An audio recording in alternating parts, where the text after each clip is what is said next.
Coming up this month on Roanoke County Today, we visit at the airport, then get a preview of the 419 draft plan.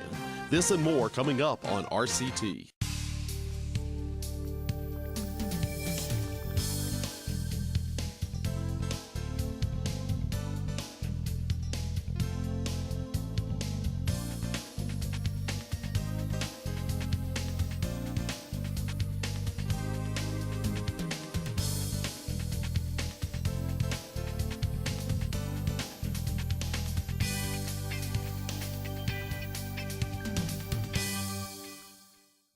Welcome back to the show. We're standing here today along Plantation Road in Roanoke County, and joining us is Megan Kernice, who's with our planning department. Welcome to the show. Thank you so much. Sure. Now tell us a little bit about your role in the planning department. Well, I work on a little bit of everything from transportation to land use to zoning, so different types of projects. Okay, and so Plantation Road project, it's a little noisy out here. It is. But we have a lot of activity going on, so tell us about the construction phase that will soon start here. Sure. What we're anticipating is a shared use path, which is a 10-foot wide asphalt trail to run from Williamson Road up to Walren Drive. We are also going to be putting in street trees and a community identification sign. There's going to be lots of utility relocation as well as curb and gutter. Okay, and when will all of this start? Anytime. Utility relocation is currently underway. Oh, great. Okay, so people here in the area are seeing activity going on, and Yes. how long might that last? We anticipate the project to be finished in summer of 2018, so about a year. Okay, and this has been a long time coming, about 8 years in the making, right? It has been. We started in May of 2009 with the first idea for working on this project. Okay, and what was the need for the project? Well, we worked on the Hollins area plan in 2007 and 2008, and we heard from the community that they would love to have places to walk and places that look nicer with street trees and community identification signs to make this more of a place instead of just an exit. So that was an implementation strategy in the adopted plan in 2008. And in 2009, we heard from ITT, which became Excelis and is now Harris, that they would love to have a safe way to get their employees across the road between their facilities. So we started working with that implementation strategy and idea and came up with a pedestrian project with landscaping, community identity, as a nice amenity for everyone out here, not just the businesses, but also the residences, residents, and others in the community. Okay, and should drivers expect any delays while there's construction going on out here? Hopefully not delays, but there will be some right lane closures throughout the project as we're working on the west side of the road. Okay, and you said the expected completion date is a year from Summer now? 2018. Okay, very good. And so then what happens after this project? You have a certain part of Plantation that you're working towards, but could there be future projects? Absolutely. We have funding programmed for a traffic signal at Lila Drive. There currently is not a signal there. It will have 4 different legs tying into double envelope to Lila Drive and then of course to Plantation. It will have pedestrian signals at it so you can push a button and get a countdown to safely walk across the street. We'll also be relocating Harris's entrance onto Lila Drive as part of that project. And then we also look like we may be getting funded for another phase of the project, which would go from Walren Drive to Gander Way, and that would be sidewalk and street trees along that segment of the road. Okay, this is a very busy part of Roanoke County. There are some major businesses here, and of course a lot of residents, like you said. So how important do you think this is to this area? I think it's very important, and one of the reasons that we first looked here was because this is our highest employment concentration in the county, with the 3 big businesses here, not to mention the industrial parks that are off of the main corridor. So there's a lot of people who work here, there's a lot of people who live here, and we have a lot of guests too. There's 4 hotels on this corridor as well. So we have a lot of different people who could take advantage of these amenities and be able to easily get to Walren Park, which is one of our busiest county parks, which is just off the corridor. So there's lots of reasons to be working in this area and trying to make these important connections. And what are some other related projects here in this area? Well, we've been working towards getting the Tinker Creek Greenway constructed, and that starts right now at the Roanoke River, Greenway, and there's a stretch of it that's constructed up to Fallon Park in the city of Roanoke. It stops at Wise Avenue right now, and there's a multi-jurisdictional effort underway to work on the Tinker Creek Greenway to get it built through Roanoke City to Roanoke County and then out to Botetourt County.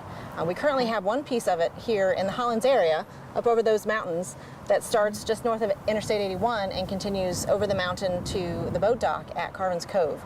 So that's one piece that we have constructed. We're working on working all the way back to the city and then hooking Botetourt in too to head out to Daleville. Oh, good. So there's a lot of regional collaboration in this, connecting all of our areas. Absolutely. And we'll have some regional meetings and locality meetings coming up in March and in April. Okay, great. And if people are looking for more information on this project or future projects, where can they find that? At our Roanoke County website, www.roanokecountym.gov/plantation. Okay, very good. Thank you so much, and we look forward to hearing more about this, some more updates as we go along in the next year. So thanks for joining us today. Well, thank you so much for having me. Sure. We'll be right back. Do you have a neighborhood concern in Roanoke County? You can now report zoning violations online by using the Neighborhood Concern Submission Form. Simply select a zoning code and add any details about your concern. Provide your name and contact info and choose to opt in so we can provide you with follow-up reports. Enter an address for your concern or select the location from the map and click Submit Entry. You will receive a case number that lets you track the status of your concern at any time. Submit your neighborhood concerns at roanokecountym.gov/zoning app. Welcome back to Roanoke County Today. My name is Brian Klingenpeel, and I'm the Community Outreach Coordinator for Roanoke County Fire and Rescue. The dry wind gusts of late winter and early spring make this one of the most dangerous seasons for wildfires in the state of Virginia. Most wildfires in the state happen during the months of February, March, and April because weather conditions are primed to make wildfires spread rapidly. The relatively dry winter and the increase of development in wooded areas means that even more homes could be at risk this year. A statewide ban on open outdoor burning between the hours of midnight and 4 p.m. is in effect from now until April the 30th. Outdoor burning is permitted between the hours of 4 p.m. and midnight under the state law. However, Roanoke County residents must obtain a burn permit from the Roanoke County Fire Marshal's office for any fire that's larger than 3 by 3 by 2 and is used for purposes other than recreational or warming. On most fair weather days, relative humidity levels are the lowest during the morning and early afternoon hours, and then that humidity tends to increase during the afternoon and evening.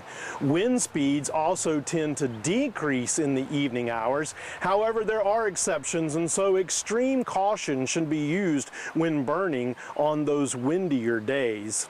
Violators of the statewide burning law or of Roanoke County ordinances can face fines, the cost of putting out the fire, and paying back any property damage that may be caused by the fire.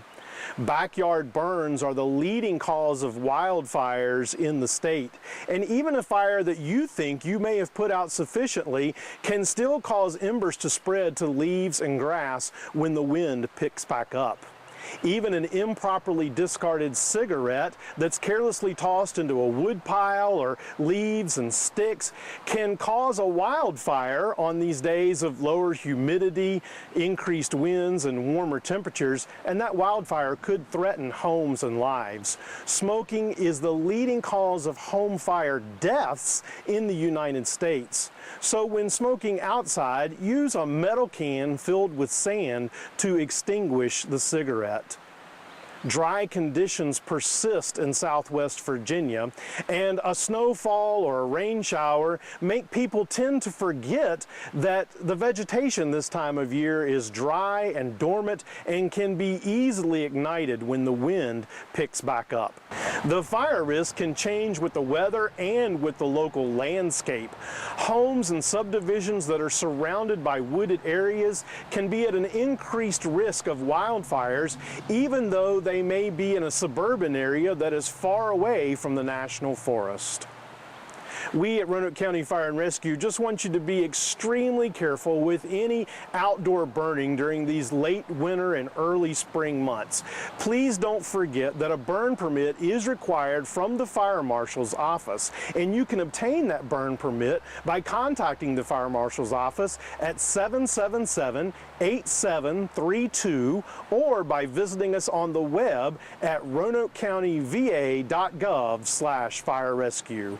Roanoke County Today will be right back.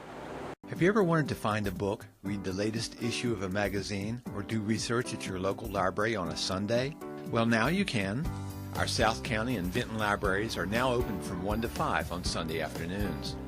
This means that you'll have access to our extensive collection of books, DVDs, and audiobooks, as well as our library's many computers and, of course, our friendly, helpful staff. We want to be part of your Sunday afternoons. For more information, contact the South County or Vinton libraries. Welcome back to the show. We're here today at the Roanoke-Blacksburg Regional Airport talking with Brad Betcher.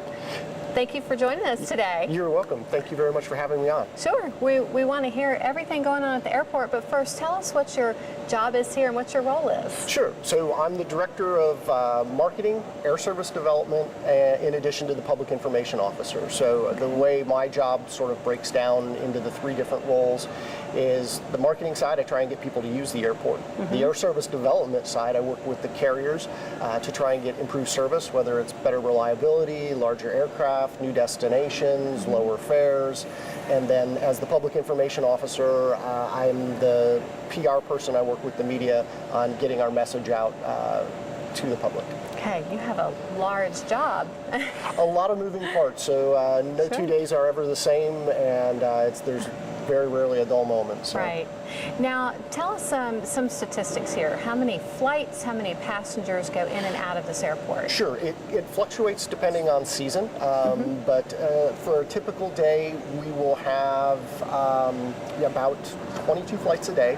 And then we have between 850 and 900 passengers a day depart the airport. So if you bring about the same number of people in, we push just under 2,000 people a day through the facility. Wow. And then that does vary depending on the time of year.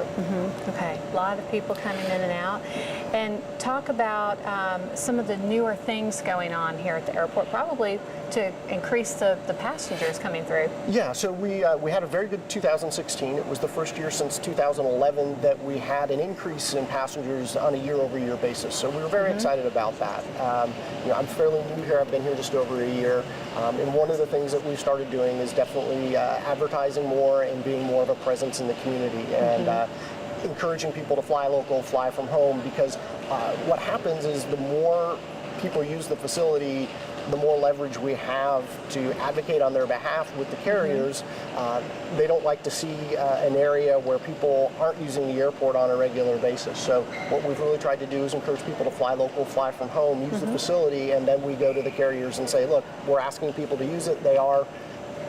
What can you do to help us across lower fares, more frequencies, larger aircraft, and new destinations? Okay, and talk about some of the things passengers can expect coming up, or any new activities going on here that can benefit them. Yeah, so we've been aggressively working with the carriers. That has helped add the second LaGuardia flight, which started last month. So now we have 2 trips a day to New York LaGuardia.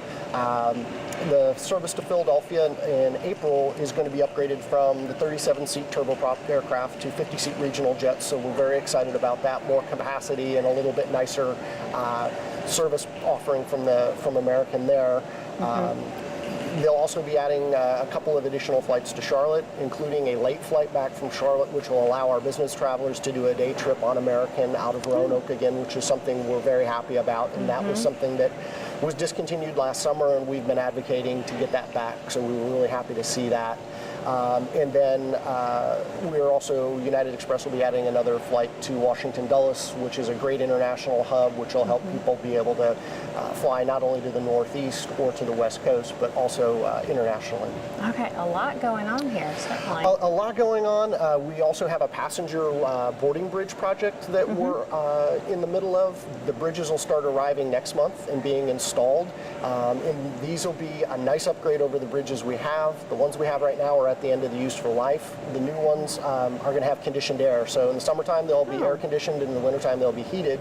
And that'll make for a nicer experience when you get on the plane at boarding before you push back from the gate, because it'll be able to keep the cabin on the aircraft cooler as well. So nice touches for the passengers. Nice touches for the passengers. The shuttle was discontinued before I got here, and we get a lot of feedback on that. And so we're working now when the weather is inclement to have the shuttle run on an on-call basis. So that's good. We also have a passenger canopy project that we're in the design phase of. So we'll have a canopy that'll go down the walkway in from the parking lot. So when the weather isn't nice, people will have the option to walk under cover, where right now they're exposed to the elements, and we're working diligently to get that changed. Sure. Great. Now, if people are looking for more information, certainly they can come visit the airport, but are you online? Absolutely. Flyroa.com is our web address. You can also find us on Twitter and Facebook. Anything aviation related, we like to put up on Facebook, and that's been a nice way to share kind of some of the behind-the-scenes stuff that we do here at the airport, that because of security concerns, we can't necessarily take people into those areas, but go ahead and show them what goes on, whether it's our firefighting team, our snow removal, or just general operations on the airport. Okay, great. Well, thank you for sharing all of this information. I know the airport is certainly a very important partner here in the Valley, an important economic development partner, so we appreciate you sharing this with us. You're very welcome. We understand that role, and we're doing everything we can to make economic development grow and prosper in this region, and have the airport be a key cog in helping that go. Great. Thank you so much for joining us. Thank you for having me. I appreciate it. We'll be right back.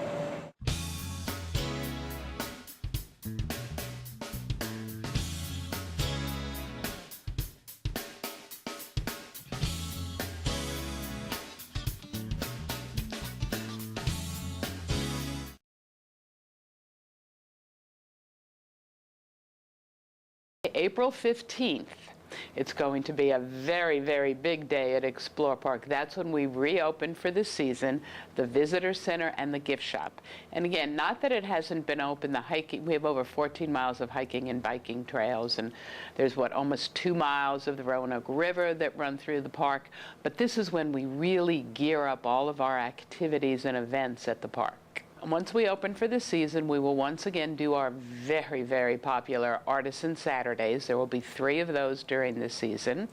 We run a lot of summer camps through Camp Roanoke, which actually take place at Explore Park. We'll have just about 1 summer camp a week during the summer. Just in April and May alone, we have over 8 different activities and programs that are specifically geared to families and kids that will be taking place at the park as well. We actually have some really big activities coming up. As a matter of fact, this year, the Vinton Food and Wine Festival is moving their event in May to Explore Park, so we're really excited about that. That's going to be fabulous. We're also planning on having some bike races there. We also have the ever-popular foot race that goes on, the Bootlegger 5K. So we've got a lot of specific activities that are already planned, and we're talking to a lot of different organizations and groups that want to come in and do other things. We're hosting the 3rd annual Hike for Hospice this year once again at Explore Park, so there's a lot of specific activities. And our new spring brochure comes out the beginning of March, so everything will be listed in there. The visitor center, of course, we're right off the Blue Ridge Parkway, so it's actually a visitor center. You can pick up all kinds of information about things that are going on in the area, as well as things that are going on in Explore Park. We also have a fabulous, fabulous gift shop. We have over 20 local artisans that display and sell their work in our gift shop, as well as a lot of Blue Ridge Parkway merchandise and the regular things like T-shirts that you would expect at a gift shop. It's really just a wonderful gift shop to go up and do a little bit of shopping for those special occasions, or if you want to buy yourself just a little treat. Plus, we start our wedding season again. We've got lots of weddings planned up there that utilize a lot of our open space, as well as the beautiful historic church that's there, and then the Taubman Reception Center. And another thing that's become very, very popular at Explore Park is, of course, folks that put in at Rutroff Point for their canoes and kayaks. It's no motorized vehicles, but anyone that you can carry in. We've got a great launch there, and it's just a really nice place to just start your Saturday or Sunday afternoon. The opening of the Visitor Center and Gift Shop will be April 15th. We will be open 7 days a week from 9 a.m. to 5 p.m. Explore Park is located right off the Blue Ridge Parkway, milepost 115. And if you want more information about the park, you should visit our website at www.roanokecountyparks.com, or you can certainly call the main number, 387-6078. Surf by the award-winning RVTV.org, the official website for Roanoke Valley Television Channel 3. The site features new content like the Media Center, where you can view selected RVTV programming. Also find RVTV's daily lineup, information on RVTV shows, a photo gallery, and even a Notify Me sign-up to keep you posted on upcoming RVTV events. It's all at RVTV.org, the official website for government and educational television in the Roanoke Valley. RVTV. Welcome back to the show. Joining me today is Philip Thompson, Deputy Director of Planning. Welcome to our show. Thanks for having me. You've certainly been talking with us a lot lately because we have some exciting things going on 419. So tell us a little bit about the 419 Town Center project that's been occurring. Sure. We started back in September. And what we're trying to do is we're looking at the area along 419 from Route 220 to just a little bit past Starkey Road. It's about 400 acres, and what we're looking at is, trying to look at the existing development pattern and see if there are opportunities for additional commercial and residential development and redevelopment. We're looking at the transportation system and trying to make it more multi-modal, so that way pedestrians, bicyclists, transit, and cars could all coexist. We're looking at the existing infrastructure, see if there's any upgrades that need to be made with that, with higher development densities. We also did a design charrette to see how we would like this redevelopment to look in the future. And they also have recommendations as far as how would we actually go about implementing this study. Hey, a lot of exciting things going on. Sure. Where are we in the process right now? Right now, we've, like I said, started in September. We're about 3/4 of the way through. Coming up on March 23rd at 6:30 at the South County Library, we'll have a draft plan reveal meeting. We'll actually reveal the draft plan to the community. There have been some parts that have been revealed, but we'll actually pull it all together on that night. Okay, the community's been very involved, and this is their chance to come out and see what their hard work and input. Correct. And so this is actually the last community meeting that we're going to have. Okay. There'll be additional opportunities for input. We're going to have after the meeting, we'll have a 30-day input process. We'll have the plan will be online. We'll also print copies at the libraries and have a comment form that people can fill out as well. After that 30-day period, we plan on taking that to the Planning Commission and actually holding a public hearing. That'll probably be early May. And then from that, there'll be probably a joint work session with the board and the Planning Commission, late May, maybe early June, and then hopefully a public hearing with the Board of Supervisors in June-ish timeframe. Okay, so those are the next steps. Correct. What would come after that? Once the plan is actually adopted, we actually will start working on the implementation, whether that means we need to make revisions to our zoning ordinance. Are there grants that we want to go over to make some improvements to the existing transportation system or infrastructure system. We also then will probably look at, are there possibilities that we can work with developers to help implement the plan. I should also note that on the draft plan reveal, we'll also look at 3 potential sites that could be in the near future be implemented over the next 5 years. And so they'll actually identify sites and show what that could actually look like. Okay. And what are those 3 redevelopment sites? So obviously one of the sites is Tanglewood Mall. And then what they're going to show is how that could actually be developed over a 5, 10, and 20-year period. Because obviously there's a lot of complications with the mall, with you have leases with the tenants and so forth. So what can be implemented fairly in the short term, what could be envisioned in the midterm, and then what could be envisioned over a 20-year period. How does that property redevelop over that time? The other 2 sites, one is where the Madison Square property is. We show fallow water being extended to 419, and how could that actually be redeveloped? And that's one of the redevelopment scenarios. And the last one is the Old Country Plaza property, which has where the food line is and where Buffalo Wild Wings are located, is how can that be redeveloped over a 20-year period. So those are the 3 sites that will kind of reveal and show 3-dimensional diagrams, but then also they'll show schematics of those as well. And where can viewers find more information? So obviously our website is www.roanokecountyva.gov/419. Has a lot of information about background information, but also we'll have the draft plan. We'll have all the appendices, which will include the draft or the market studies for both residential and retail. So they can find it there. Again, we're going to print copies of the draft plan at the library, so all 6 libraries should have copies of those. And also if they have any questions, they can also contact our office.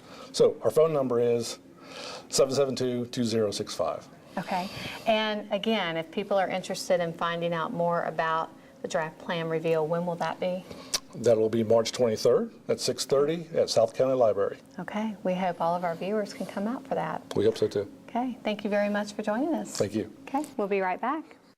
If you've ever had an emergency, then you know that in an instant, all you can do is put your life in the hands of the men and women who come to save the day. This is the mission of the Vinton First Aid Crew. The Vinton First Aid Crew is looking for volunteers who would like to help with their community. For more information on becoming a volunteer, call 540-983-0641, send an email to volunteer@vintonems.com, or you can visit their website at vintonems.com. Welcome back to the show. Joining me today is Sergeant Lewis with the Roanoke County Police Department, here to tell us more about a new task force. Welcome to our show. Thanks for having me, Amy. Sure. Now tell us about the new regional DUI task force. Well, through a grant funded by the DMV, localities in Roanoke Valley started the Roanoke Valley Sober on All Roads DUI task force to combat DUI crashes and DUI incidences that have increased over the past few years. And is this around the region? Are there any particular roadways you see more activity? Yes, a lot of the more common areas like 581, I-81, 460, 220, roads like that. Okay. And what was the need for this task force? Obviously, there are a lot of DUI incidents that prompted this. Through the data, it showed that there's an increase in certain days of the week where there's a higher than the number of DUI incidences that were occurring. That's why the task force was put into effect. Okay. Okay, very good. And who will be on this task force? I know it's a regional effort. Yes. The supervisor from Roanoke County, which is me. There'll be 1 Roanoke County officer, 2 City of Roanoke officers, a Salem officer, and a Town of Vinton officer. They'll be comprised of the task force, Amy. Okay, so you all will be working to search for those who may be impaired drivers and hopefully maintain some safety on the roadways, right? Yes. Okay, and what type of enforcement will you be doing? Mainly we'll be doing saturation patrols throughout the week, so we'll also be doing checkpoints and other events like that. Any particular times of the week, days of the week that see more activity? Usually towards the latter part of the week, to the week, towards the weekend, we see a lot more increase of alcohol incidences occurring then, and most any day of the week. Okay. Typically the weekends are when people are out. Yes. For parties and various things? Yes. Okay. And when will this task force kick off? Around St. Patrick's Day, the task force will kick off. There'll be a press conference on the 10th to announce the task force. And we're gearing it up around St. Patrick's Day, where there'll be a lot more incidences of alcohol use. And, any particular safety messages you might want to remind our viewers of? Just to be safe. You know, there's a lot of other ways to get home. Make sure you're not driving drunk. You know, always call for a ride. Use a designated driver. That's pretty much what I want to tell everybody. Okay, very good. Well, thank you for joining us, and we hope to have you back on a future show to tell us how this task force is going. All right, thanks for having me, Amy. Thank you. We'll be right back.